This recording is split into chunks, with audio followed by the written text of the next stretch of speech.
Karen's obsession with control had reached an almost comical yet infuriating peak.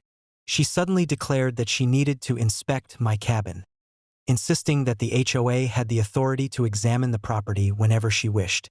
Early one morning, she arrived, clipboard in hand, ready to assert her imagined authority. Her tone was sharp, demanding, and dripping with entitlement. What she did not anticipate, however, was that this attempt would lead to her ultimate humiliation and, ultimately, cost her her job. Karen approached the cabin, calling out loudly for anyone inside to comply with her inspection demands. My grandfather, ever the strategist, calmly instructed us to document the encounter while remaining composed. Security cameras captured every detail. The way she stomped around, the papers she waved, and the sheer audacity of her claims. My wife, a federal officer, discreetly communicated with local authorities, ensuring that any escalation would be met with proper legal oversight. Karen began by rattling off a long list of supposed violations, waving papers, and insisting that we allow her access immediately. She threatened fines, court action, and even implied that we could face criminal charges if we refused.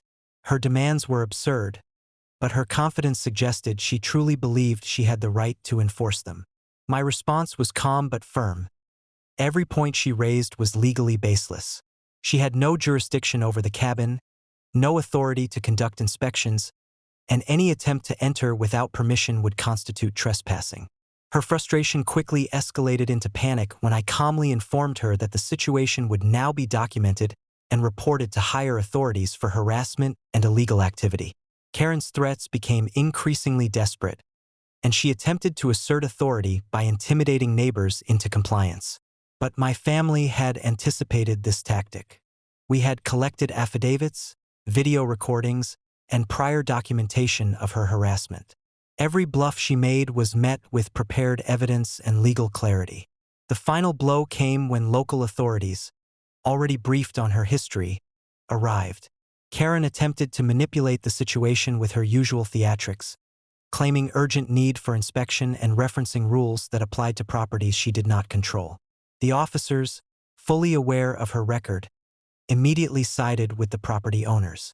They warned her that any further attempts to interfere with the property would result in criminal charges. Karen's face, which had been red with anger and self-importance, now drained of color. Her bluff had been called, her authority revealed as entirely fabricated. By the afternoon, Karen had left the property in defeat, humiliated and powerless.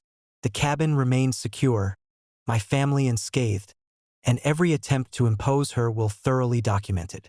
Within days, news of her behavior and repeated harassment reached her employer. The absurdity, audacity, and legal exposure of her actions led to her termination.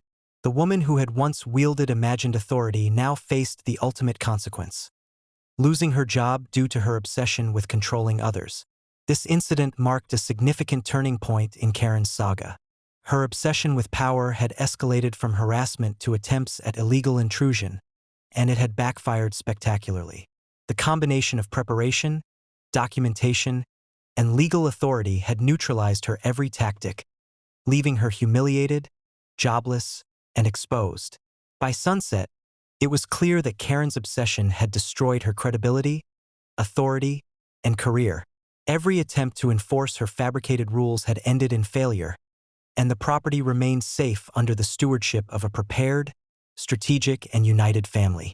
Her audacity had collided with law, preparation, and authority, and Karen had lost, spectacularly and irrevocably.